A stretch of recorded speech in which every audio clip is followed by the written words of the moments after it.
Os governantes ainda acham que a Bíblia é um livro subversivo e perigoso. E por que eles têm tanto medo da Bíblia?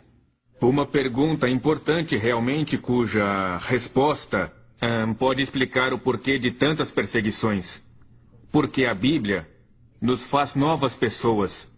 E todo o sistema no poder, seja o capitalismo, ou o comunismo, ou o islamismo, ou qualquer outro sistema religioso ou político, teme a hora em que Deus entra na vida de alguém, porque agora ela serve a um novo rei. O apóstolo Pedro disse em Atos que devemos obedecer antes a Deus e depois aos homens.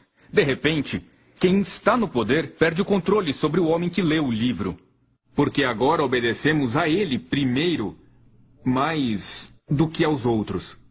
Isto nos leva à beira da desobediência civil, embora eu não devesse usar o termo. Mas talvez seja o caso. Por que devemos obedecer ordens imorais? Muitas vezes damos a explicação: me mandaram. Nada disso.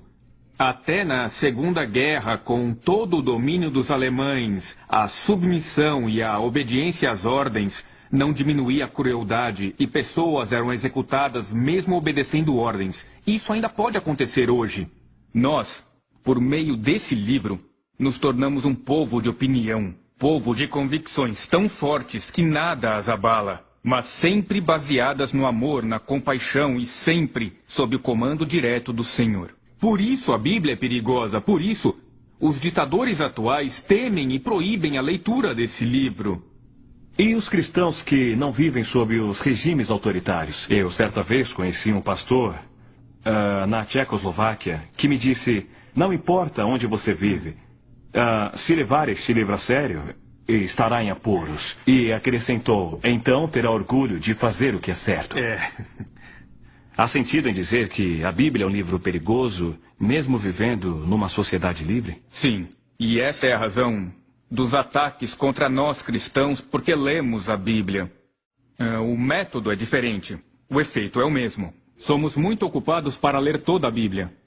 Nós seguimos alguns trechos, passagens selecionadas, versículos, ou ouvimos alguns trechos que foram gravados em CD, ou na minha época eram aquelas fitas cassete, e eu ouvia o Novo Testamento no meu carro ao viajar pelas estradas da Europa, e era maravilhoso ouvir aquilo. Você deve separar um tempo para aquietar-se. E é por isso que nessa sala quase não se ouve barulho vindo de fora. Eu não tenho televisão aqui. No rádio eu ouço notícias. E havia uma janela bem ali. E quando eu ocupei essa sala, eu mandei fechar aquele espaço com tijolos, eliminando ruídos externos. Nós temos que ter um lugar para ouvir a Deus. E então, absorver a palavra. E talvez só assim ouviremos a voz de Deus. Ela não deve competir com toda a agitação à nossa volta. Sem ter um ambiente favorável, não será fácil. Devemos ter mais dedicação em nossos hábitos para ler a Bíblia, que é chamada a Carta de Amor de Deus para nós.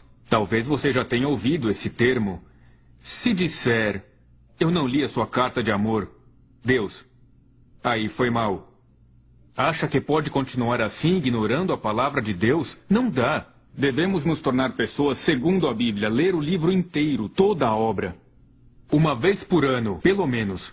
Não é difícil. 3 capítulos por dia e 5 no domingo. Se for ler em voz alta, são 88 horas lendo em voz alta, inclui o Antigo e o Novo Testamento. Se é demais, você é preguiçoso. Como esperar que o Senhor o abençoe, o use e o proteja se tem preguiça de ler sua palavra, pela qual milhares de pessoas foram mortas? Profetas foram mortos por ela. Os apóstolos foram mortos por ela. Mártires da história da igreja morreram por ela. Hoje pessoas morrem por ela. E deixamos a Bíblia na estante? Existe uma história de uma família na Holanda, onde eu morei.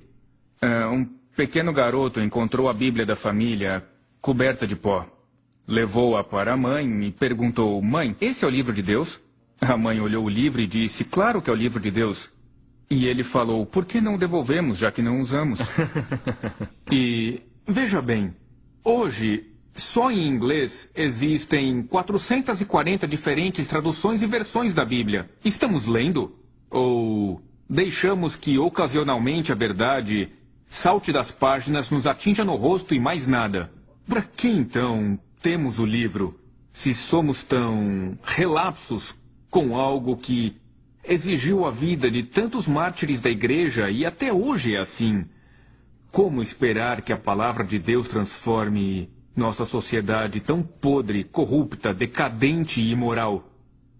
Se a igreja não mudar e, não ocasionalmente, mas fervorosamente buscar a Deus, não há esperança para a humanidade, pois isso realmente depende da atitude, fé e ação dos cristãos.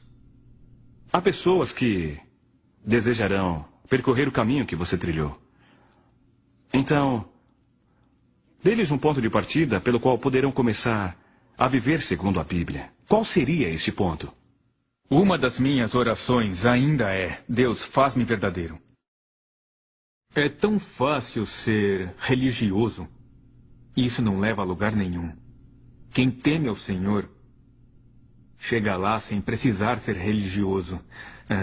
Nós fomos criados numa cultura religiosa, cínica, evangélica e blá blá. Mas peço a Deus que me faça verdadeiro. Eu não quero ser só mais um. Quero ser alguém que faz diferença. E eu acho que eu faço, mas ainda posso melhorar. Aconselho que, ao ler a palavra, diga, Senhor, fale comigo. E o que me disseres, eu farei. E surgirá uma nova vida de aventura que o espantará. Aconteceu comigo. Eu estava lendo Oswald Chambers. Eu sou um grande fã de Oswald Chambers. Tenho todos os seus livros. E o pessoal do seminário me chamava de fanático, e em qualquer situação eu sabia o que Chambers diria. Então, certo dia eu li em seu livro, Dá a quem pedir. Ele escreveu no comentário, você vê um bêbado vindo lhe pedir algum dinheiro e logo pensa, não, porque ele vai comprar bebida. Mas não é isso que Jesus falou. Ele disse, dá a quem te pedir. Meu Deus, se tem que ser assim, eu o farei. Um dia depois veio um bêbado. Pediu dinheiro e eu entreguei. E depois eu pensei, é perigoso. Obedeci a Deus. Essa é a minha obrigação. O bêbado responde pelo que faz com o dinheiro. E então eu pensei, é melhor não levar isso tão a sério. Mas depois eu voltava a pensar naquilo, eu pregava aquilo. E acontecia que no mesmo dia vinha alguém pedir algo, e nem sempre um bêbado, mas alguém. Pediram meu acordeão, eu entreguei porque eu tinha acabado de pregar sobre aquilo. Dá a quem te pedir. Isso é muito radical. Nas minhas viagens eu entrava em hotéis de luxo sem meus sapatos, porque eu vi um mendigo sem sapatos e lhe dei os sapatos, dei o casaco, e era até embaraçoso depois me hospedar num hotel de luxo, sem sapatos, e eles estranhavam muito aquilo. Mas tudo bem, porque em casa eu tenho mais sapatos, isso é passageiro. Mas se eu decidir obedecer a Deus, assim que eu tomar conhecimento de qualquer versículo que fala em comportamento, Deus então me provará. Se Deus não o provar, me surpreenderei. Se você nunca for atacado pelo diabo, me surpreenderei. Mas como? Eu não sou digno de um ataque? Você perde por problemas quando segue a Jesus radicalmente. Mas nos problemas diga aleluia, eu estou no caminho certo. E siga o livro. Siga o livro, siga. Ele transforma a sua vida. E agora, quando leio aquele texto no Sermão da Montanha, penso ser melhor esperar até pregar sobre isso de novo. Porque Deus nos leva a sério. Isso é encorajador. Aleluia.